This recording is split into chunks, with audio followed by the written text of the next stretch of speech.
Hey guys, Bowhunting RadNek here. We're over here shooting a few arrows at the archery range, and we are going to review for you the PSE Stinger Max. This is a what you might term a budget bow at about $500, so you'll want to stay tuned for this review of this bow. Nothing new under the sun, one life to live, seeking fun. But shallow is the self-lived life. For me, myself, oh, so much strife. But Jesus is the answer for a life perplexed and wanting more. It's never easy self to deny, but it's the only way to a life on high.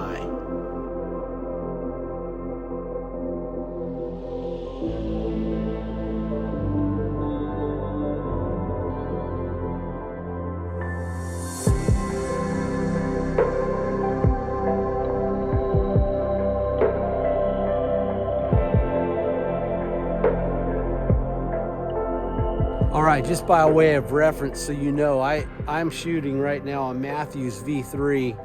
This, I think I paid $1,350 for this bow, brand new. So it wouldn't even fit in the category that we're looking at here. It's a sweet shooting bow, but this is not a first-timer's bow. And so I tend to be a little harsh on these budget bows or these beginner bows, just because there is a world of difference between the two. So be sure and take that into consideration as I score these bows. All right, let's first jump into the specs on this bow. The PSE Stinger is one of the biggest selling bows of all time, this series of Stinger bows that PSE has made. And they've built a lot of versatility into this bow, and I'll talk about that as we get into it. As far as the specs go, the brace height, that's between the handle and the string at the point at which you pull back. The brace height there is 7 inches. That gives a lot of forgiveness and creates a bow that's not going to have as much torque as one that would have a shorter brace height at that point.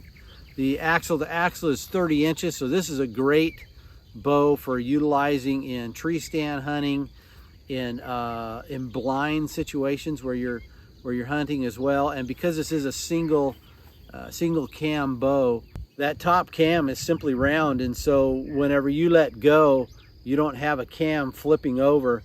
A lot of times when I've used in blind situations hunting, and I used a 32.5, I think, axle bow one time that was a dual cam, and that I remember that sometimes would pop the top of the blind, because I love to stand up in blinds. So that's a good length, 30 inches, plus that round cam on top makes it less likely to hit the top of that tent blind. The top level speed on this bow is rated at 312. That's a pretty good entry level bow. The let off on this cam is 80%. Now the model before this, I believe, was a 75% let off, the Stinger model before it, so that let off is getting higher. Personally, I like about an 85% let off. That's about what I shoot well. An 80% let off will make you work a little harder on the back wall, but that's okay. Probably make you a better shooter, actually. The mass weight on this bow is 3.8 pounds, and that comes along with PSE bows. They tend to be a little bit on the lighter side, which is good if you're hauling that bow around the woods. You're not going to want a heavy weight bow. Now the draw length on this bow goes all the way from 21.5 all the way to 30 inches. And this is where the versatility of this bow comes in, because if you're getting a first-time bow and you're wanting to learn to shoot properly, you're going to want to shoot lower poundages. Now you can get the poundage all the way on the 70-pound limbs, and I believe this bow comes in a 55-pound limb as well, which would go even lower. But for the 70-pound limb, the one I was shooting, you can get that down to about 30 pounds. And if you're a smaller frame person or a younger person, say a young teenager, you're not going to be pulling 70 pounds. But when you get to 16, 17, 18 years old, you might be pulling 70 pounds. And so this is a bow you can grow into all the way from 30 pounds all the way up to 70 pounds. Get about 15 bolt turns on the bolt, on the limb bolts, and that gives you a lot of versatility. That's why you can get that thing all the way down to 30 pounds. And so you can actually grow into this bow. All right, now for my evaluation on this bow. There's 4 categories. There's that we're going to look at: shootability, comfortability, and accuracy and usability on this bow. Now the shootability of this bow, I would rate probably about a 4-star. The bow seemed very accurate. It was very easy to shoot, and because of the versatility of changing this draw weight all the way down to 30 pounds, if you're a beginning user, it's going to be very usable for you.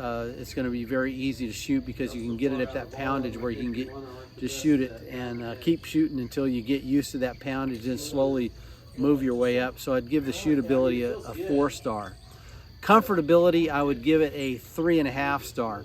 Now when you're looking at bows, when you're looking at the comfort level of bows, for example, as I mentioned already, I shoot the Matthews V3, and you can see on that bow, I don't know if you noticed it, but the limbs are very much parallel, actually beyond parallel.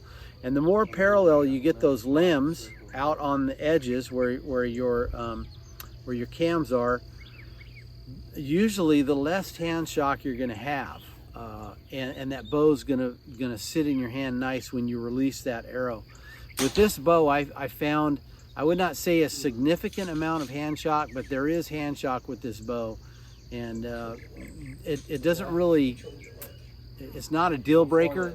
It wouldn't be a deal breaker for me, but you just have to understand that this bow is going to have a little bit more vibration and a little bit more hand shock than probably your average bow. Accuracy, I found this bow to be very accurate. I'd give it a 4-star at this point.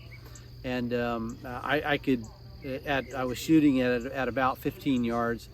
And when I would get that pin steady in the same place, those arrows were going in the same place. So a very accurate bow. Usability, I would give this thing a 5-star because you have lots of options with this bow.